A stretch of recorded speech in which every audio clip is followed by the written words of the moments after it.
Boom. Episode, what is it, 6? I think it's 6. Yeah, episode 6. We're talking TikTok today. It's kind of the awaited beast, like the thing that we were putting off for a little while, and a topic that we knew was going to be a good topic, but we finally have come around to it. And we sort of mentioned at the end of the episode last week those are our true fans who listen that long, that we were going to talk about TikTok this week and then do this TikTok challenge over the weekend leading up into next week to see if we could, each of us, implement any of these strategies, any of the research that we did, and see if we could not have a bit of success on TikTok, whether it be in a specific video or a specific account. So we'll have to sort of set the parameters for that at the end of this, but stay tuned next week. And I was also thinking, Jordan, maybe we could get some sort of fun joint LinkedIn video where we're kind of filming our process along the way, and then we can throw that together and have a fun LinkedIn video that 100%. supplements all this sort of stuff. So a lot of stuff to talk about, but we're going to sort of jump right into a bit of research Jordan and I did. And I know that each of us independently sort of had interest in TikTok as a platform, not just people that were using it, but also sort of the back end analytical and metric driven aspects of the platform, which are really interesting because from an anecdotal standpoint, I think a lot of people who are listening obviously know TikTok is sort of the new hip buzzwordy social media platform. And it's cool to see what sort of backs that up and what sort of numbers are there. So we're going to jump right into some just ground setting digital habits that people have, because I was really interested in the habits that even drive people to use social media platforms, agnostic of whether or not it's TikTok or not. And this was a fact that I sort of knew, but I didn't realize how crazy it was, that the average person checks their phone 58 times a day. And that's just sort of a quick, reach over, pick it up and look at it. And 70% of those checks are less than 2 minutes long, which we can get into a whole conversation about wasting time and just picking up a phone and checking it for 30 seconds and putting it back down. I know that for me, there are times where it almost becomes a habit of picking it up, opening up a couple different platforms and being like, wait, I didn't actually need to do that or see anything. But I do that all the time. Yeah. And it's really horrible for productivity, which is not the point of this conversation, but exactly. 70% of those sessions are less than 2 minutes, 25% are 2 to 10 minutes, and only 5% are over 10 minutes, which is pretty crazy the way it breaks down. And again, 58 times a day, you're picking up your phone. And that average check is only 1 minute and 15 seconds. And then that all conglomerates into the average screen time of somebody our age being around 7 hours a day, which is, again, crazy and a whole another conversation for itself. But it really lays the groundwork for what kind of platform would be popular. And I think you see a lot of seeds in there where a short form platform that keeps your engagement through video, but also doesn't ever take more than 60 seconds of your time to watch a complete piece of content would have a lot of success. So Jordan's going to hop in a little bit to the habits that are specific to TikTok, which again, we found really interesting doing the research on. Yeah. So these next numbers, they're per session. And that basically means every time you open up the app, that's how much time you're spending. So let's start with a Facebook is 4 minutes per session. Instagram's 2 minutes per session. Snapchat, 1.6 minutes. TikTok's up at the top with 10 minutes per session. Which is so just great. Based off those averages, it's so much higher than any of the other platforms that we all spend time on. Users spend an average of 52 minutes per day on the app, 53 minutes per day on IG.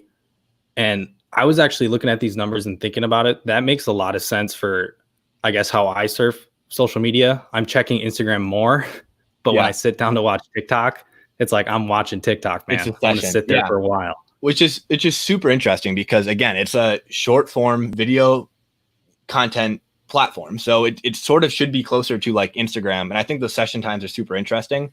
When you said 10 minutes per session on TikTok and the average session time is only 1 minute and 15 seconds when anybody picks up their phone, it's crazy that TikTok can be so short and so quick hitting, but keep people's attention for so long. I mean, that's just mind blowing to me. 100%. And there's some factors I think that play largely into what, retains people on the platform for so long, but I'll kind of dive into that a little bit later. So 52 minutes per day on the app, 53 minutes on IG, 49 and a half on Snapchat. I don't even use Snapchat anymore. I don't know about you, Ty. I check it occasionally, but that's just that was interesting to me. and then 58.5 minutes on Facebook. So, I mean, minutes per day on the app, they kind of even out, but still it blows my mind that people will sit down for, a session of 10 minutes on TikTok compared to, an average of like 3 for the other platforms. Yeah. Users open the app 8 times a day. And I'm curious what you think about that. I'm more of like I'll open it once or twice, but when I do, I'm watching for sometimes an hour, dude. I will sit there and just go down the rabbit hole of TikTok 100%. content for so long.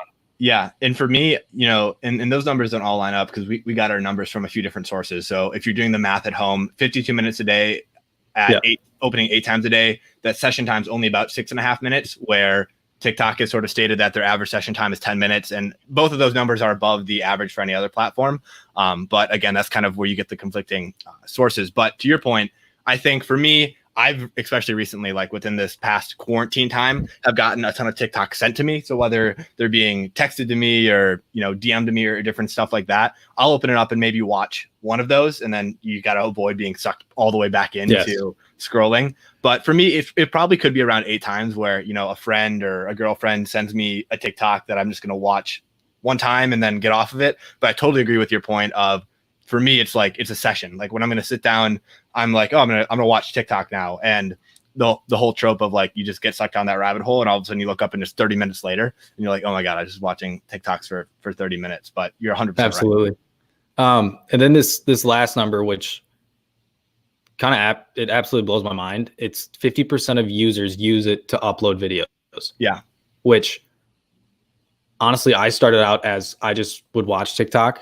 Right. My girlfriend just watches TikTok. She doesn't post anything, but I started posting and it's absolutely mind blowing. Cause you think about platforms like Instagram, like if you have an Instagram, people are posting.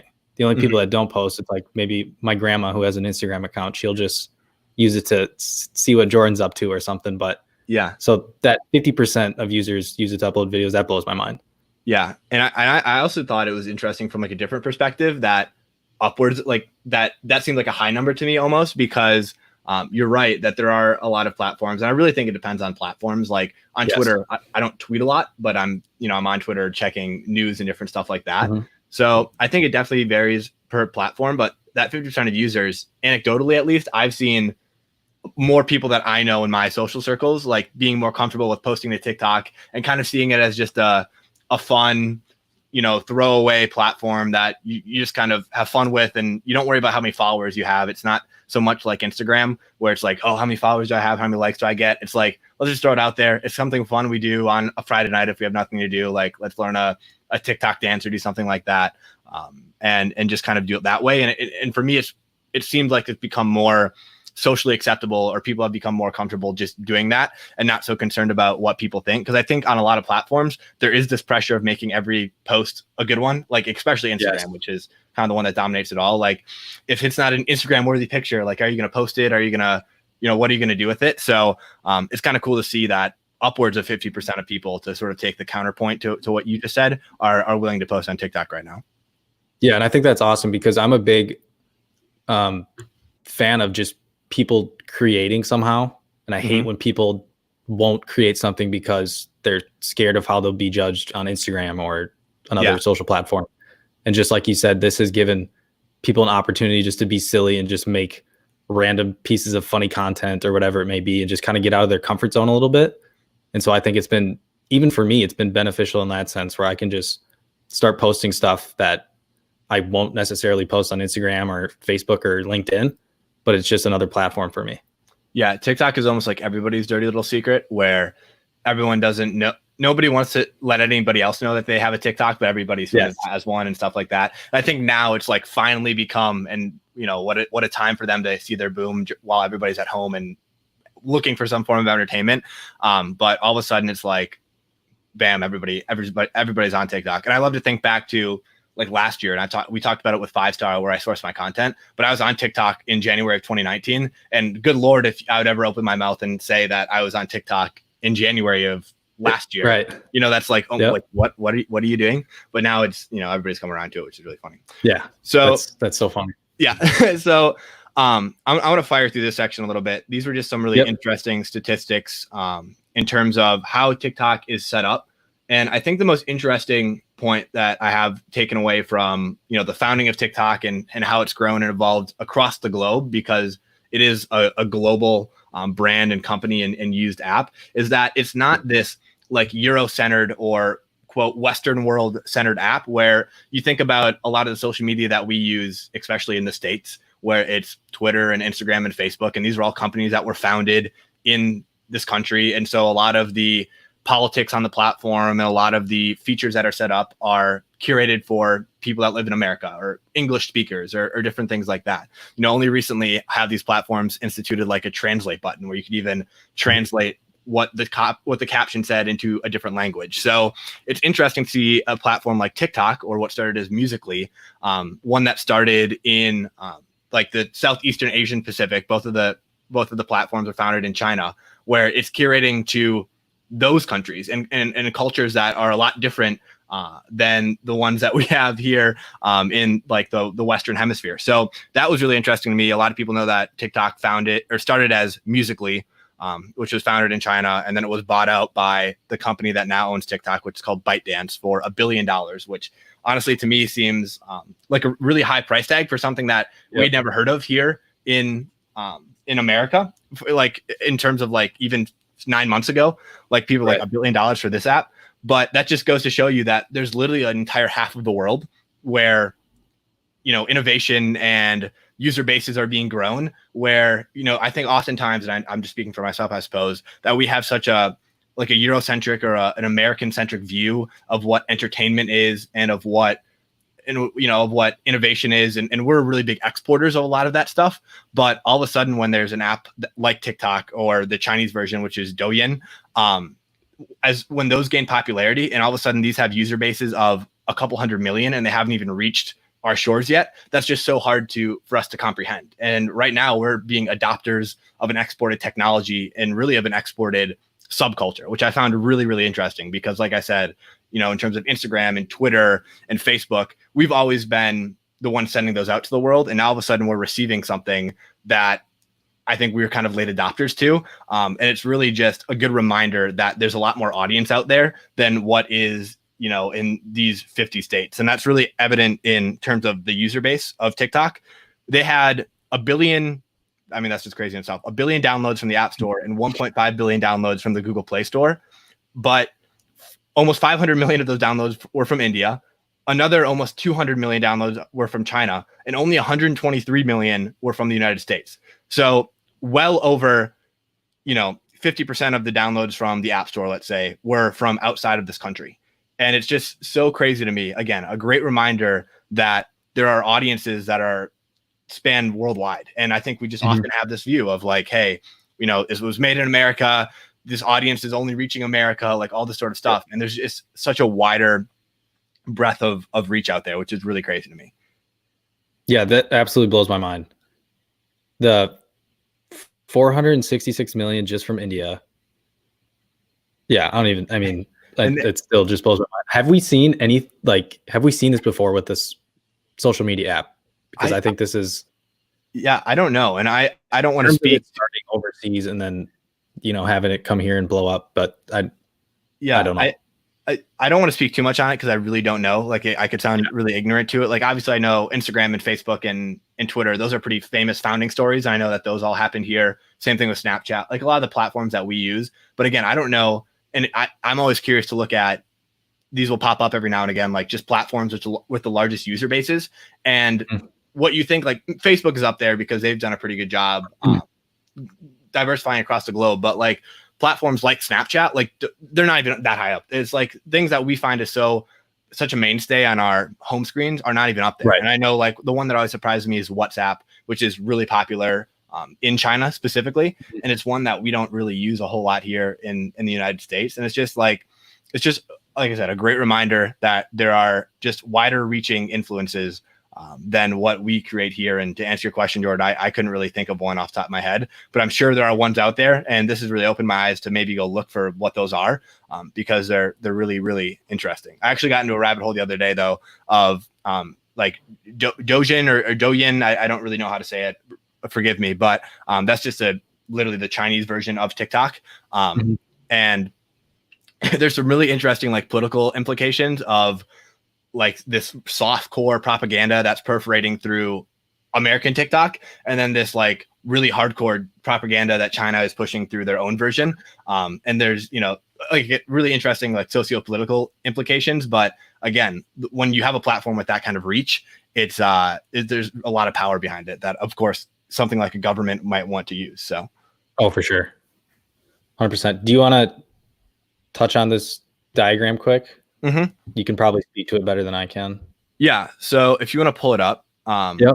There are some. So this diagram that Jordan has right here, we're going to now sort of move into the more practical implications of what somebody like you or somebody like Jordan and I, who will this week be trying to go viral on TikTok. It's important to understand what the mechanics are behind what's pushing a video out.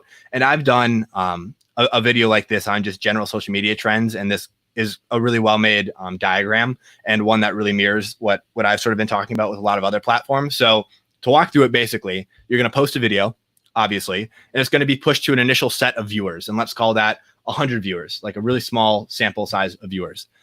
That piece of content is going to be evaluated on how often it's completed, which is the most important metric, how often it's shared, which is the second most important, and then comments and then likes, which are the third and fourth most important metric.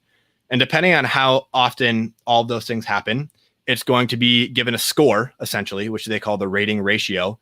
And if it meets a certain set of requirements, if it gets a certain amount of points, if it gets a certain rating, then it's going to be pushed to a larger set of viewers. So let's call it 500 viewers. And it's going to be shown to 500 viewers. It's going to be evaluated again by all the same metrics. And if it meets another benchmark, it's going to be pushed to 1,000. And that's going to keep happening and happening. And it's unclear about how many tiers there are of viewers.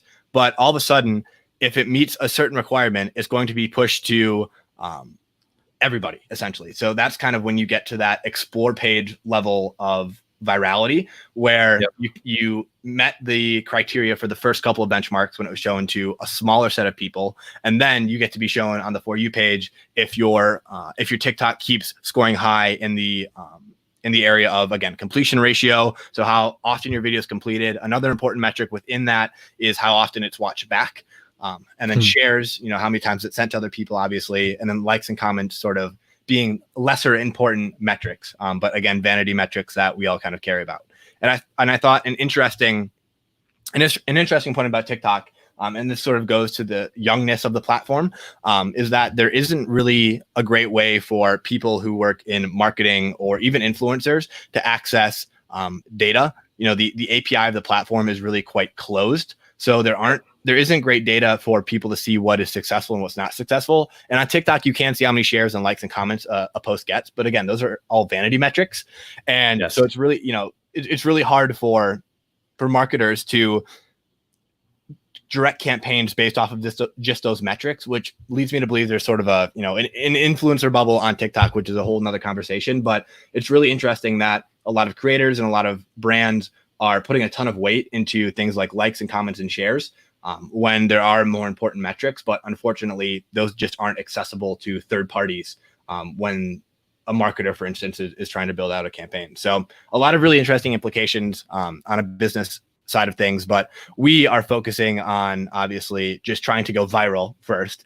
And so I think Jordan has a couple notes about what might help and what might hurt you in the algorithm. I know a couple things, like I said, off the top, our completion rate is huge. So videos between 10 to 15 seconds, being a little shorter is really important.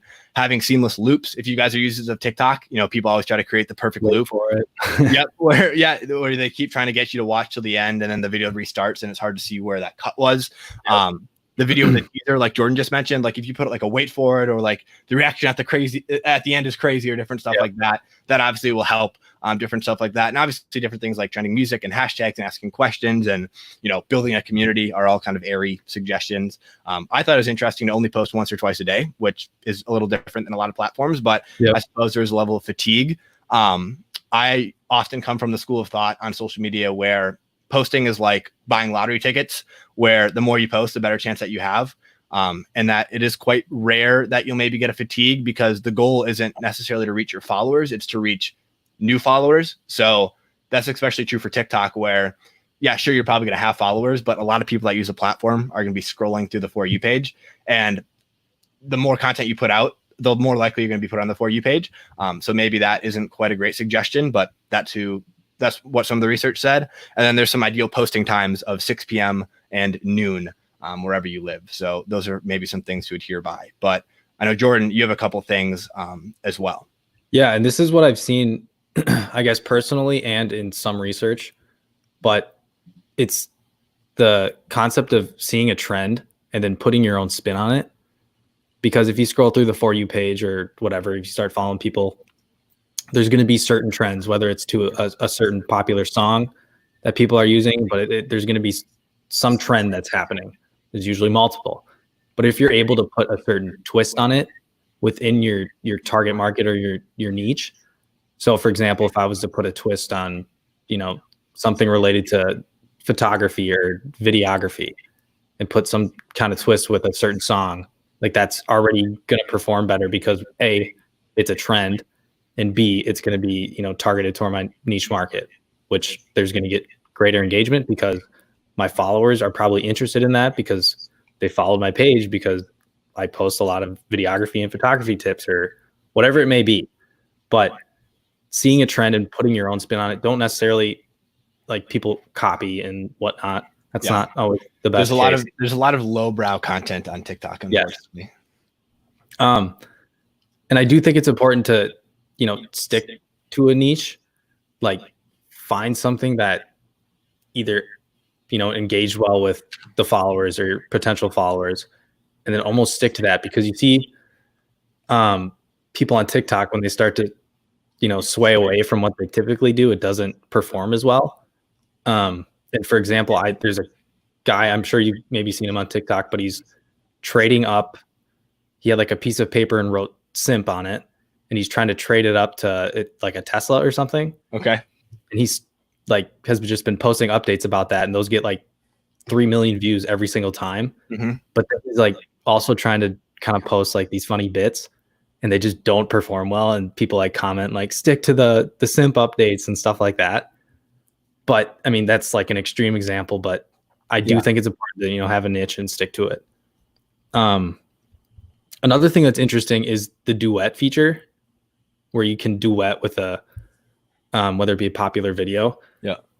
And the ones I've seen out of those that perform well is when, again, you're putting your own spin on it. So you're having a unique reaction to that duetted popular video because one, you already are catching their attention because that duetted video is popular. Mm-hmm. And then two, you're putting your own twist on it. So you're having two separate screens where people need to watch maybe multiple times to see exactly what you did, which is a super interesting concept to me.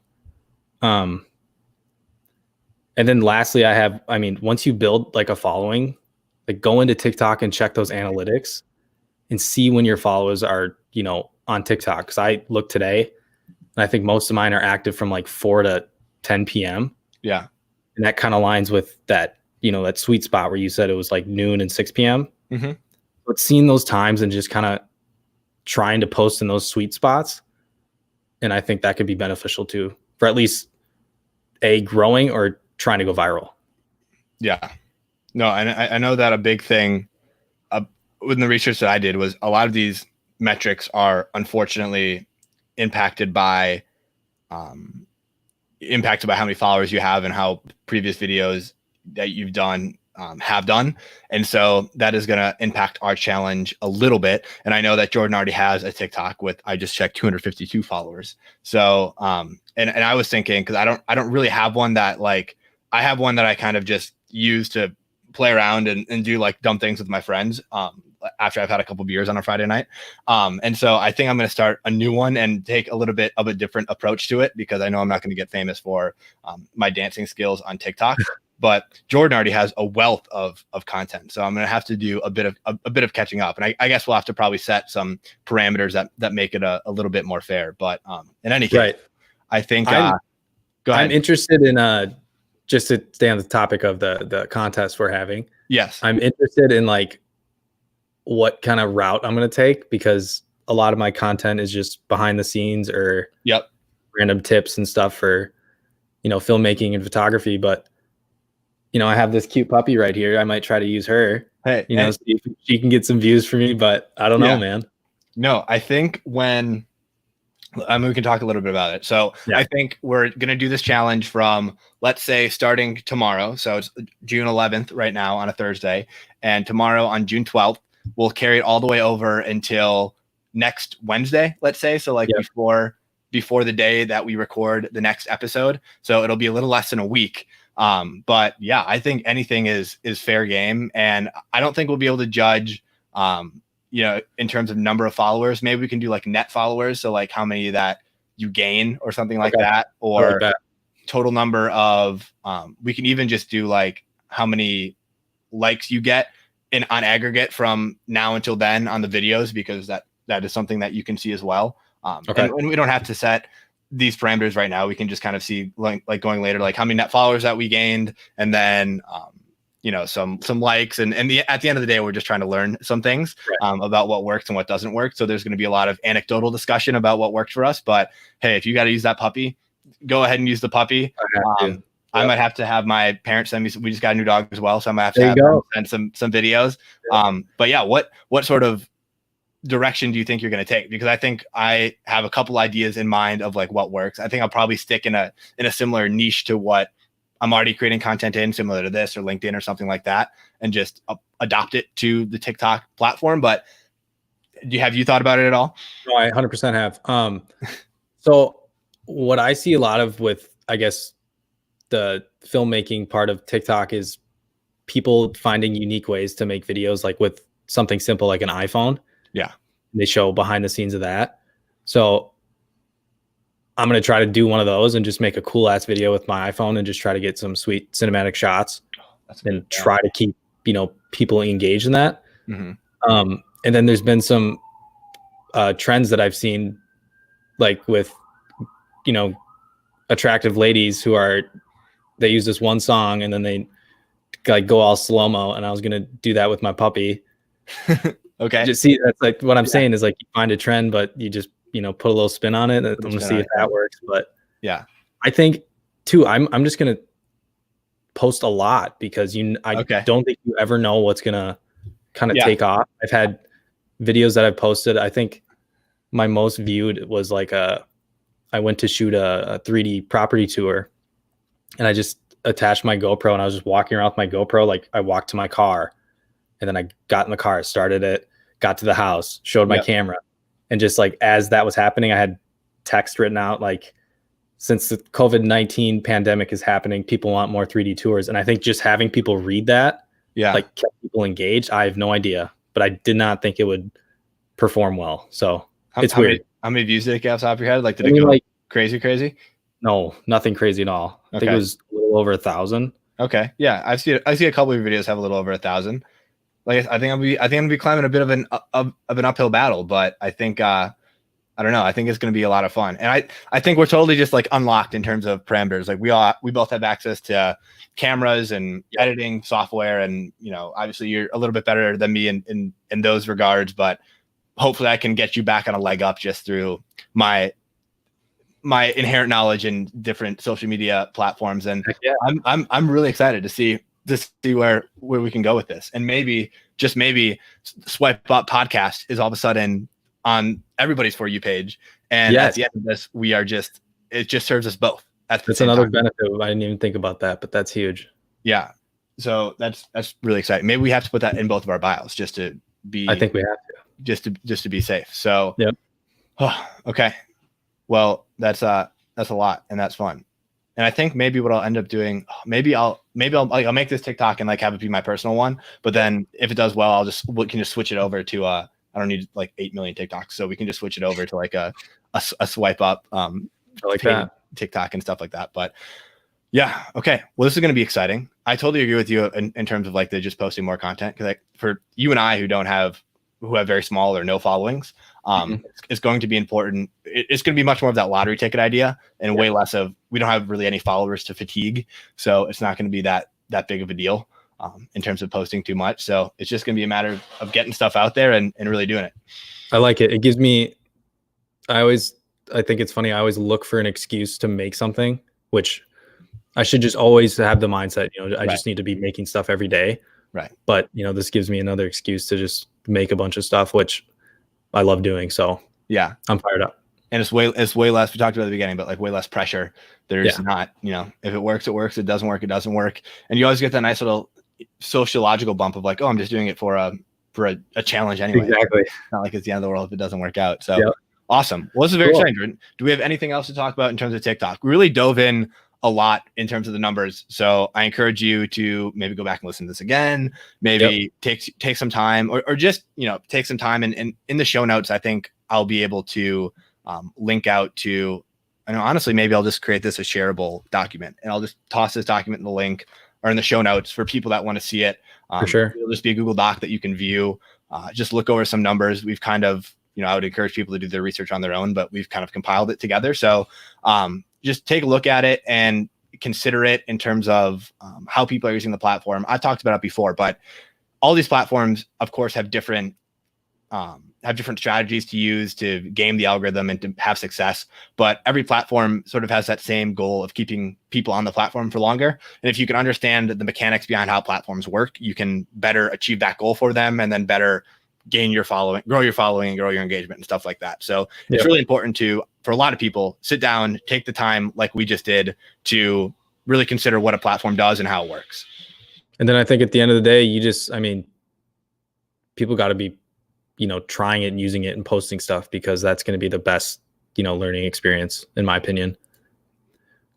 Yeah, I completely agree. I think it'll be good for us. Hopefully we can come back with some anecdotal tips and tricks for people to use on TikTok, because I think a lot of people feel obligated to be on the platform these days, and it might be helpful to know what works and what doesn't work and maybe cut a learning curve in half. But yeah, I think it'll be a lot of fun. So make sure to come back next week for that to see how we did. Make sure to follow us on TikTok. Jordan has one, just Jordan Lindell. I'm going to make one. It'll probably just be my name, Tyler Webb or Tyler M. Webb. So make sure to go and check us out and follow us along. And I think it'll be a lot of fun. Yep. I'm excited. And look at that. We're just over a half hour again. We are still on point. I'm going to jinx this one of these times though. So I'm going to shut up and never say that again. Okay. Well, it's fine. I think, maybe the people want to hear less of us or more of us. So either way, it works. I think it would work out anyway. So thank you guys so much for watching.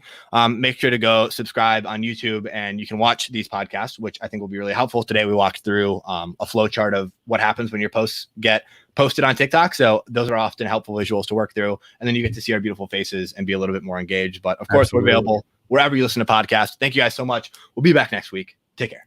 Thanks, guys.